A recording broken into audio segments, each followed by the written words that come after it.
नमस्कार. इतिहासात ना असे काही योद्धे होऊन गेलेत ज्यांना त्यांच्या पराक्रमापेक्षा जास्त त्यांच्याबद्दल पसरलेल्या गैरसमजांमुळेच ओळखलं जातं.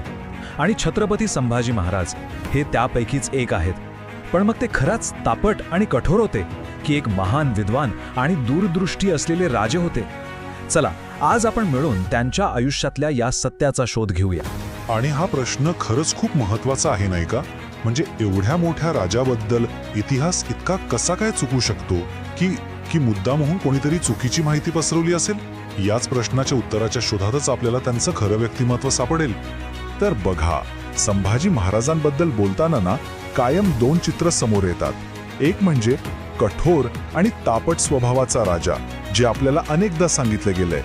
आणि दुसरं चित्र आहे पुराव्यांवर आधारित असलेलं एका विद्वान, कुशल रणनीतिकार आणि तत्वांना धरून चालणाऱ्या राजाचं. आता या दोन चित्रांमध्ये तर जमीन आसमानाचा फरक आहे. मग यातलं सत्य कोणतं? चला तर मग या सत्याचा शोध घ्यायला सुरुवात करूया, आणि तीही त्यांच्याबद्दलच्या सगळ्यात मोठ्या गैरसमजापासून.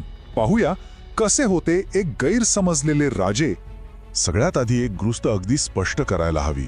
संभाजी महाराजांची ओळख केवळ शिवाजी महाराजांचे पुत्र एवढीच मर्यादित नाही. हो, ती त्यांची ओळख आहेच, पण ती अपूर्ण आहे. ते स्वतःच्या कर्तृत्वावर उभे राहिलेले एक जबरदस्त पराक्रमी आणि दूरदृष्टी असलेले राजे होते, ज्यांचे निर्णय आणि पराक्रम हे त्यांचे स्वतःचे होते. पण मग प्रश्न येतो की एवढं कर्तृत्व, एवढी दूरदृष्टी त्यांच्यामध्ये आली तरी कुठून? याचं उत्तर दडलंय त्यांच्या लहानपणी, त्यांच्यावर झालेल्या संस्कारांमध्ये. चला पाहूया त्यांचे संस्कार आणि विद्वत्ता. तर गोष्ट सुरू होते 1657 साली पुरंदर किल्ल्यावर. विचार करा, अगदी लहान वयात आईचं छत्र हरपलं, पण त्यांना घडवलं प्रत्यक्ष राजमाता जिजाऊंनी. त्यांनीच त्यांच्यामध्ये स्वराज्याचे आणि न्यायाचे बीज रोवले. आणि ह्याच संस्कारांचा परिणाम होता की लहानपणापासूनच भाषा असो किंवा शस्त्रविद्या, दोन्हीवर त्यांचं प्रभुत्व होतं. आणि ऐका, ही गोष्ट तर खरंच अविश्वसनीय आहे. ज्या वयात मुलं खेळतात, बागडतात, त्या कोवळ्या वयात त्यांनी चक्क राजनीतीवर बुधभूषणम नावाचा एक सखोल संस्कृत ग्रंथ लिहिला होता. या एकाच गोष्टीवरून विचार करा, त्यांची बौद्धिक झेप किती अफाट असेल. म्हणजे ते केवळ योद्धे नव्हतेच, तर एक महान विचारवंत सुद्धा होते. अच्छा, मग असा विद्वान राजा जेव्हा सिंहासनावर बसला, तेव्हा काय झालं? त्यांचं राज्य कसं होतं? चला पाहूया. एक राजा म्हणून त्यांचं कर्तव्य किती आणि कसं आव्हानात्मक होतं ते. त्यांच्यासमोर आव्हानं काही एक दोन नव्हती, अक्षरशः चारही बाजूंनी स्वराज्याला घेरलं होतं. एका बाजूला अक्राळ विक्राळ मुघल साम्राज्य, समुद्रातून टपून बसलेले पोर्तुगीज आणि इंग्रज, आणि जंजिऱ्याचा सिद्धी तो होताच. या सगळ्यांशी ते एकाच वेळी लढत होते. आणि सगळ्यात मोठी गोष्ट काय माहितीये? एवढं सगळं असूनही त्यांनी एकही महत्वाचा किल्ला शत्रूच्या हातात जाऊ दिला नाही. विचार करा, ही केवढी मोठी कामगिरी होती. मग तरीही त्यांच्यावर कठोर असल्याचा आरोप का केला जातो? याचं कारण आहे त्यांचा न्याय. तो निष्पक्षपाती होता. म्हणजे बघा, स्वराज्याशी गद्दारी करणाऱ्याला त्यांच्या राज्यात अजिबात माफी नव्हती, मग तो कोणीही असो, कितीही जवळचा का असेना. जी गोष्ट काही लोकांना कठोरता वाटली ना, तो खरं तर राज्यासाठी, स्वराज्यासाठी असलेला त्यांचा न्याय होता. हो, असे निर्णय घेणं सोपं नसतं, पण राज्यासाठी ते गरजेचं होतं. ठीक आहे, पण मग सत्य जर हे होतं, तर इतिहासात त्यांचं चित्र इतकं वेगळं का उभं केलं गेलं? यामागे एक मोठं आणि दुर्दैवी कारण आहे. ते म्हणजे इतिहासातील षडयंत्र. त्यांची प्रतिमा खराब करण्याचे प्रयत्न हे काही एकाच ठिकाणाहून झाले नाहीत. शत्रूंनी तर खोटा प्रचार केलाच, पण काही बखरींमध्ये म्हणजे ऐतिहासिक लिखाणांमध्ये पक्षपातीपणा केला गेला. आणि नंतर तर इंग्रज लेखकांनीही त्यांची बदनामी करण्यात काही कमी ठेवली नाही. म्हणजे हा एक ठरवून जाणीवपूर्वक केलेला प्रयत्न होता त्यांची खरी ओळखच पुसून टाकण्याचा. आणि म्हणूनच हे महत्वाचं आहे की खरा इतिहास समजून घेताना आपण अफवांवर नाही, तर पुराव्यांवर विश्वास ठेवला पाहिजे. आणि एक चांगली गोष्ट म्हणजे आज जे नवीन संशोधन होते, त्यामुळे हे खरं सत्य हळूहळू का होईना पण लोकांपर्यंत पोचतंय.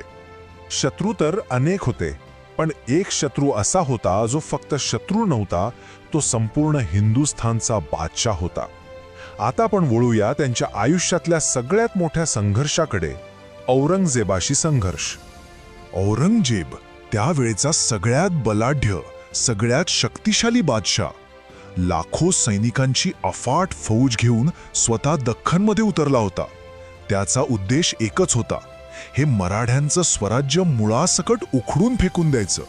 जरा कल्पना करा, एका मुठभर राज्यासमोर एवढं मोठं, एवढं भयंकर संकट उभं टाकलं होतं. पण तरीही तब्बल 9 वर्ष, 1-2 नाही तर पूर्ण 9 वर्ष छत्रपती संभाजी महाराजांनी त्या औरंगजेबाला दख्खनमध्ये अक्षरशः जागेवरच खेळवून ठेवलं. आपल्या शौर्याच्या आणि गनिमी काव्याच्या जोरावर त्या अफाट मुघल सेनेला त्यांनी सळोकीपळो करून सोडलं होतं. खरं तर ही 9 वर्ष मराठ्यांच्या इतिहासातील शौर्याचा सुवर्ण काळच म्हणावा लागेल. पण प्रत्येक संघर्षाला एक वळण येतं, आणि हा संघर्ष अशा एका वळणावर येऊन पोहोचला जिथे शौर्याची जागा बलिदानाने घेतली. आता आपण पाहणार आहोत त्यांच्या आयुष्यातला सगळ्यात तेजस्वी अध्याय, अमर बलिदान. दुर्दैव असं की रणांगणावर नाही तर फितुरीमुळे ते शत्रूच्या तावडीत सापडले. औरंगजेबाने त्यांच्यासमोर फक्त 2च पर्याय ठेवले होते. एक, आपला धर्म, आपलं स्वराज्य सगळं सोडून मुघलांची गुलामी पत्करा. नाहीतर दुसरा पर्याय होता एक अमानुष भयानक मृत्यू, ज्याची आपण कल्पनाही करू शकत नाही. अशा यातना सहन करत असताना त्यांना हा निर्णय घ्यायचा होता. त्यांनी काय निवडलं असेल? त्यांनी मृत्यू स्वीकारला, पण स्वाभिमान सोडला नाही. धर्म आणि स्वराज्याशी ते शेवटच्या श्वासापर्यंत एकनिष्ठ राहिले. कारण त्यांच्यासाठी स्वतःच्या प्राणांपेक्षाही त्यांची तत्व, त्यांच्या स्वराज्याचा अभिमान खूप मोठा होता. आणि म्हणूनच कदाचित हे एकच वाक्य त्यांच्या संपूर्ण आयुष्याचं, त्यांच्या बलिदानाचं सार सांगून जातं. शंभूराजे झुकले नाहीत. त्यांचं बलिदान व्यर्थ गेलं नाही, अजिबात नाही. उलट त्यांच्या त्यागामुळे मराठ्यांमध्ये अशी काही स्फूर्तीची आग पेटली की पुढे जाऊन ते बलाढ्य मुघल साम्राज्यच कोसळलं. त्यांचं शौर्य, त्यांची विद्वत्ता, त्यांचा त्याग हा फक्त इतिहास नाहीये, तो एक विचार आहे. आणि म्हणूनच खरा प्रश्न हा नाही की इतिहास त्यांना विसरला का. खरा प्रश्न हा आहे की त्यांच्या या महान वारशातून आपण काय शिकणार आहोत.